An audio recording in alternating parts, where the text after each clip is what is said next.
The Missouri Foundation for Health works with nonprofits to accelerate change across myriad strategic initiatives. One of those is a push to combat rising firearm suicides in rural and farming communities. Today, we discuss that effort with 3 members of their team as well as their grantee, Shelby County Cares. Welcome to the Science of Good, where we sit down with cause leaders who are disrupting the status quo, tackling our toughest societal problems, and seeking better ways to spark change. And so let's introduce our guests as we get ready to get into this conversation. First, we have Daniel Wexler, who's a senior communication strategist at the Missouri Foundation for Health. We have Marcel Scaife, who is the senior strategist at the Missouri Foundation for Health with a focus on Black-led organizations. We have Jesse LaRose, who's the director of strategic initiatives, and also joining us is the executive director, a nonprofit leader, Jolie Foreman, who's at Shelby County Cares, which is suicide prevention nonprofit. Thank you all for being here. Thank you. So, Jolie, I know as a grantee of the foundation, I so appreciate your being here, and I think it's just great to show sort of funder and grantee and that dynamic and how things work. You're very focused on Shelby County as a rural area, a farming community. And I watched with great interest as you were featured on 60 Minutes just last month. It was a very eye-opening conversation. But when you get into a farming community where suicide can be so personal, painful, visible, national narratives about gun violence or gun control, how do they influence your conversations where you are directly on the ground trying to lead community dialogue about gun violence? It's definitely, we have to take a more unique approach here. Being in a rural agricultural community, a lot of us are firearm owners, and, we've got a lot of personal ties. There's a lot of history involved in that too. It's something that's passed down generationally. And so we knew that we would have to tiptoe and come up with a unique approach when discussing firearms suicide. And just kind of navigating that, it took us a little while to learn the language, but having the ability to just adjust the language and move forward has been very successful in our area. When identity feels threatened, people stop processing new information, right? So from your perspective, what identities feel most activated in these conversations? Gun owner, parent, veteran, farmer. And how does that shape what people can hear, Marcel? I wouldn't say one identity is bigger than another. I think everyone taps into what's meaningful to them.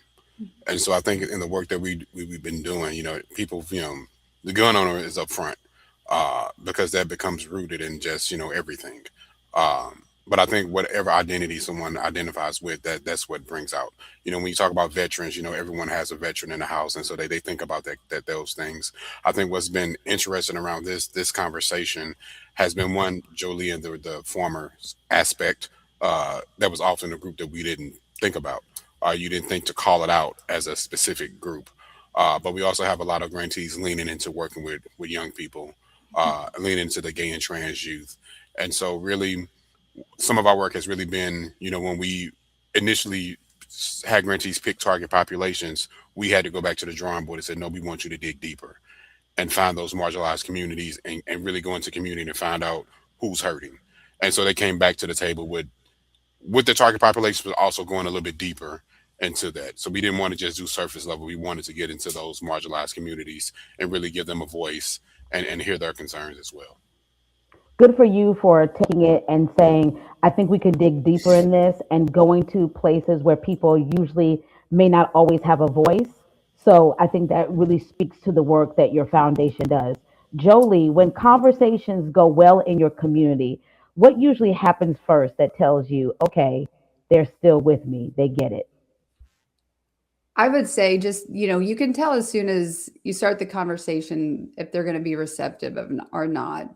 And I just know that through the digging deeper, which was so important because once we saw the target population and really, started looking at the names of the lives that we've lost and realized it was predominantly the farmer in that agricultural community, um, I knew I had to talk to men and really understand their perception, ask questions first and kind of get their understanding and then apply it and come up with questions to reciprocate, if that makes sense. So I kind of went with the backward approach, but just the engagement, being willing to have that conversation.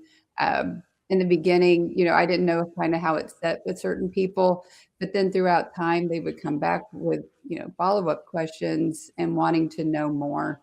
So I guess just getting that feedback and seeing the trickle down effect would be a good way to see a positive, outcome moving forward. What's interesting to me is as someone who whose job it is to create frameworks and to craft narratives, we often overthink it, and we do some work, and it's test and go as much as we'd like to believe otherwise. I'm curious, maybe Daniel, you could speak to this. I'm curious, was there a time when there was some language or framing that you were using that you thought would be really helpful, and later turned out it didn't actually pan out quite that way? I think everyone would be interesting to hear some, hey, we thought this was great, but it was a miss, and here's how we redirected, because it's changing all of the time. Definitely. I have so much to say about this. I mean, I think there's a couple things there. There's overarching messaging that, there's basic best practices. Here's what to say. Here's what not to say. Here's how to kind of frame a conversation. And, suicide is not the easiest topic. Firearms are not an easy topic either. And certainly I think, and we've worked with groups that have helped us develop, core messaging. And there's a place for that. There's value to that. And of course, you need to be thinking about, not every audience is the same. But at the same time, in our grant, I really want to center our grantees because our grantees are the ones doing the work. But what we've heard from the grantees is, and what I've seen from hearing back from the grantees is, especially early on, here's this core messaging. And sometimes they've said, oh, this doesn't resonate. For example, I've heard from people, including Jolie, saying, we had initially said, don't say we're not here to take away your guns. And even though we're not, that's not what this is about, but you're not, you don't want to say that because it injects the idea. Well, it turns out that we've heard from multiple grantees, no, I need to say that. And so it's all well and good for us, or we also work with the communications contractors as well. And we've all been, lockstep saying, don't say that. And we've heard back from them, no, we do need to say that within, because they know their communities best. And so I think that's been really eye-opening. But then in addition to that, all of these core messaging, here's how to bridge and pivot, and here's what to say, here's what not to say. It can be useful, but it also, I think, sometimes makes people feel like they're working in a minefield, where if I say this wrong, I've wrecked the conversation. And one of the things I think it's been so important with our grantees is that they are within their communities. They have pre-existing relationships with the folks they're talking to. And if it's much more of this is someone I know, this is someone I have a relationship with, it's much less of a risk to be, to say, oh, well, I said firearms instead of guns or vice versa. That's not going to explode the conversation. And so I think helping folks use their own voices, trust their own voices, and realize that even though these are not the easiest topics, that it's not something that's so difficult we have to avoid, specific words all the time. But for me personally, one of the things I think is interesting is even I'm not a gun owner and I didn't grow up around guns. And one of the things I think is really important is a lot of the grantees and folks we're working with are gun owners. And that frame of reference is just very different. And I've learned so much just about and been humbled around even a term like safe storage that I really thought I understood, around keep your guns locked, keep them safe away from, away from your children. Keeping them locked away is safe. But for folks that associate firearms with keeping themselves safe, keeping their families safe, safe storage might not mean the same thing. So I think even just not to say we can never say that phrase, but just acknowledging that frame of reference, how you've grown up. And our job is not to go in and say this the way you're thinking about guns is wrong. That's a losing argument. But understanding that that even a basic term like safe storage might have different connotations, and how can we make sure that that we're talking about the same thing? Because despite how difficult this can be to talk about, there's so much that we can all agree on, and gun owners understand that firearms are dangerous when someone is having a mental health crisis.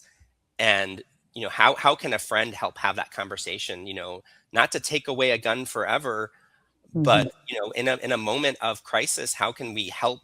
How can the community come and help that person? There's a lot more we can agree on than I think people realize. Well, Daniel, I certainly think we can all relate to feeling that minefield while we're trying to thread the needle, and that can be so stressful that we wind up not getting to the point. Which brings me to a question for Jolie. There's a tension between comfort and clarity, and you can, to Daniel's point, you can tiptoe around so much that you aren't speaking honestly and openly with your community, and it can cause nonprofits and others to be sort of speaking from on high at times. So I'm curious how when it's time with a very difficult topic to gently ease into a conversation versus naming something directly. I'm curious how you navigate that. Well, one thing that I wanted to say, when Daniel was speaking, was gaining that trust is so huge. And we have to in the beginning of those conversations where I'm at. Otherwise, you've lost them immediately. It's already in their mind. They're already thinking, this is what this is about. So what we've learned is just addressing it up front. This is not what we're here. It almost releases the tension in the room, and they're more relaxed and more receptive. We are being honest.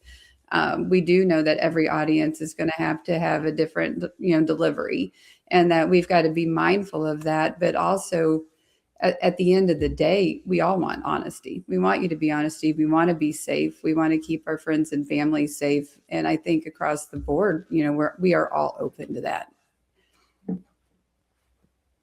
Thank you. Well said. Jesse, I want to come to you. I want to bring you into this conversation because I'd love to find out from you what gives you grounded hope and not abstract optimism. I mean, when you're trying to change the narrative of something that has been so ingrained, the narrative change around firearm injury and suicide, is it possible in places like Missouri? Yes, but it can take time. So I think it's part of what's given me hope is seeing incremental changes over time. We've been in this space now as a foundation almost 10 years. And just reflecting back and thinking where we started from and where we are now, it's given me a lot of hope of what is possible. For example, when we first started in this space, these conversations around community violence, around firearm suicide prevention, were happening maybe in St. Louis or at a very small scale in certain places. But now we're starting to see significant shifts in who's talking about the issue, the diversity of partners that are talking about this issue, and saying that this is something we can address in our community and at our local level.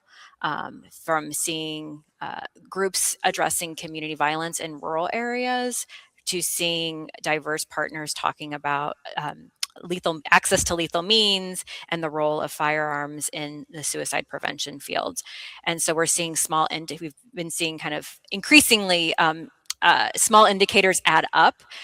For example, while we're supporting grantees directly in this space, we're starting to see organizations and other stakeholders start to address the issue that we're not directly investing in or are partnering with in a direct way like that.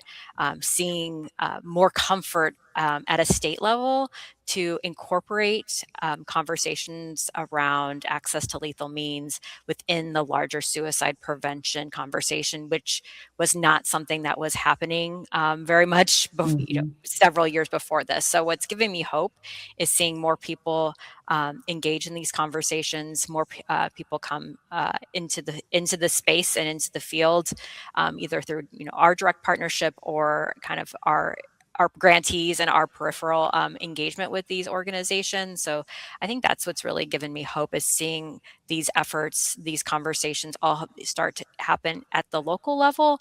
But there's also this kind of momentum and network happening across the local communities, and our grantees too are across our firearm violence and across our firearm suicide prevention efforts have really started to think, particularly in the last year or so, of like, what's next? What can we do together to continue to have change the narratives, change the conversation within the state of Missouri, that it is possible to talk about firearm injury and death prevention, and it is possible to have some movement and some work happening in all communities in Missouri. Too often when we talk to leaders, nonprofit leaders, uh, change sometimes is very slow and often feels invisible, and we can't tangibly measure it. You talked about seeing small incremental change, which is giving you hope and progress. So, how do you measure progress when the work doesn't show up neatly in metrics and reports and all of those things? Yeah.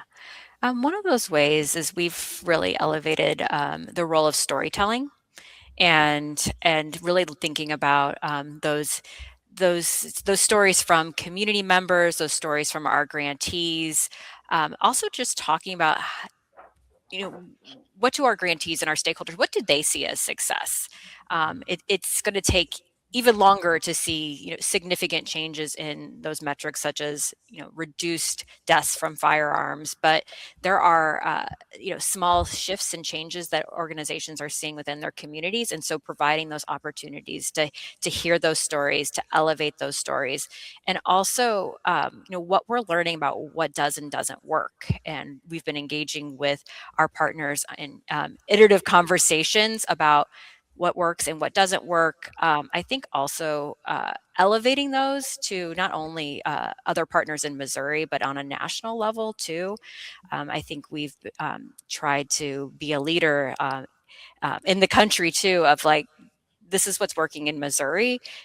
We can talk about firearm suicide. We can talk about community violence in different communities. This is what's working at the local level, and elevating those kinds of stories and pinpointing like what's working in local context. And this is how we know, because of these paying attention to these shifts in different systems within community. Can I just real quick speak to one way that I've seen progress as well? Is, I mean, when we started out this work, they were learning. It was a learning cohort with our grantees, and then now we're in implementation phase. But number one, I think just giving them space to learn from to learn from each other. But one of the things I've seen is just a lot of folks came in and said, I'm relatively comfortable talking about suicide. That's the lane that I'm in. And then seeing slowly the comfort change to, no, we're also comfortable and learning to become comfortable talking about the means of suicide. And I feel like, for obvious reasons, that's not easy, and that's something I feel like is unique about the foundation, where that's our lane, is the intersection of firearms and suicide, which was, I think, a little bit of a missing piece before. Thank you, Daniel, for adding.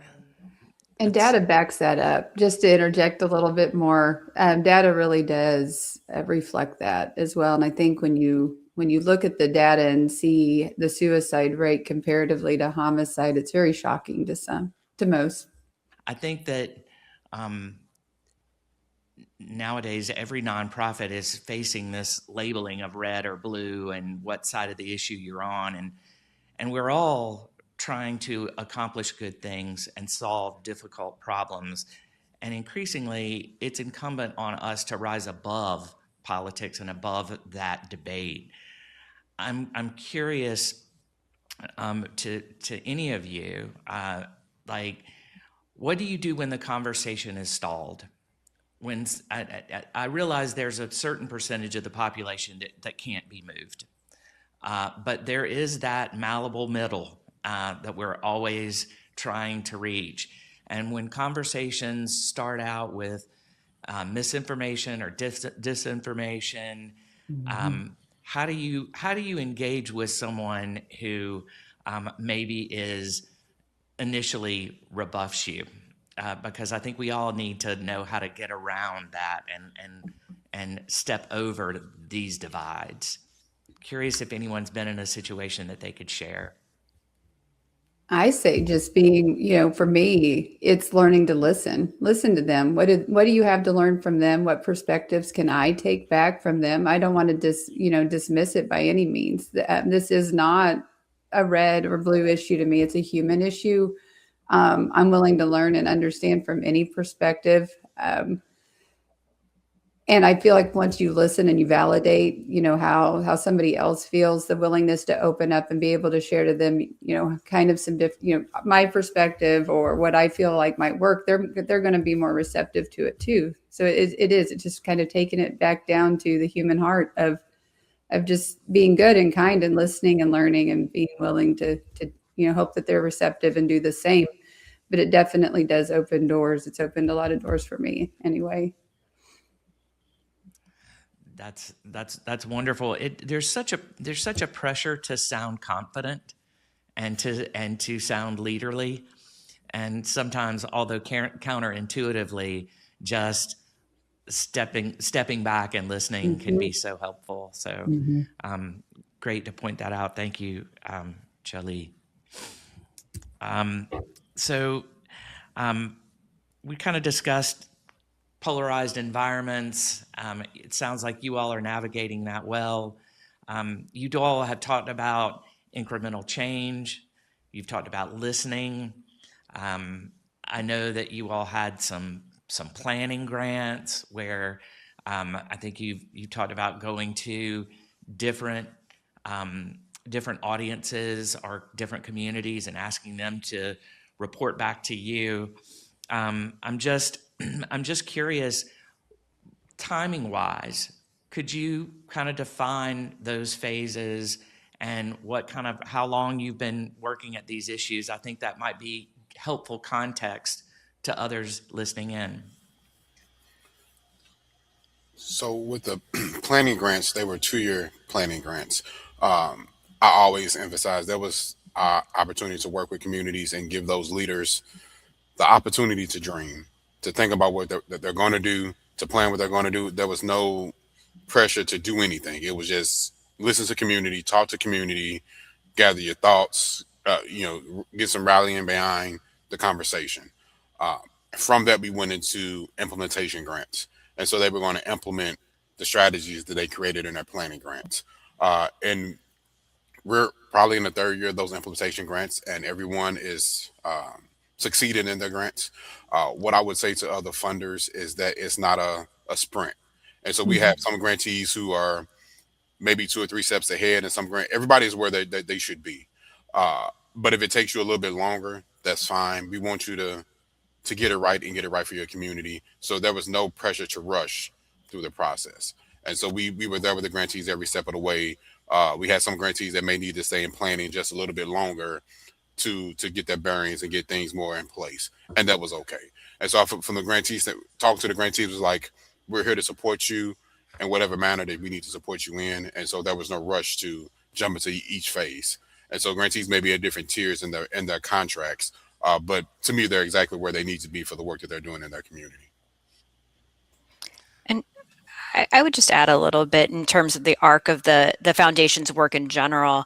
When we first entered this space, as I mentioned before, there wasn't a lot of work going on across the state of Missouri around firearm violence or firearm suicide. There was a little bit happening in St. Louis around community violence, but at that point, when we first started working in this around 2016, 2017, there wasn't a lot of coordinated efforts. The field was not there.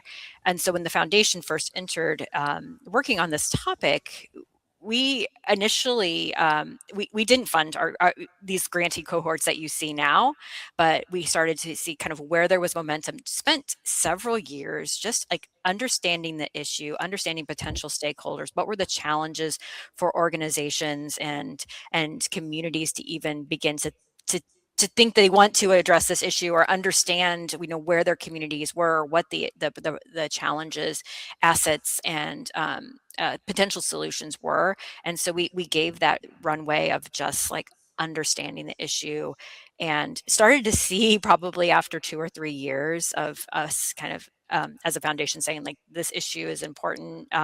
This is how it's impacting different communities in Missouri, to organizations starting to engage with us saying, we're seeing this as an issue in our community, and how can we work with you to like start to have conversations in our community around this, start to engage stakeholders and give us that runway to just kind of start to build partnerships, become comfortable about talking around the issue, to understand how this issue is impacting our community.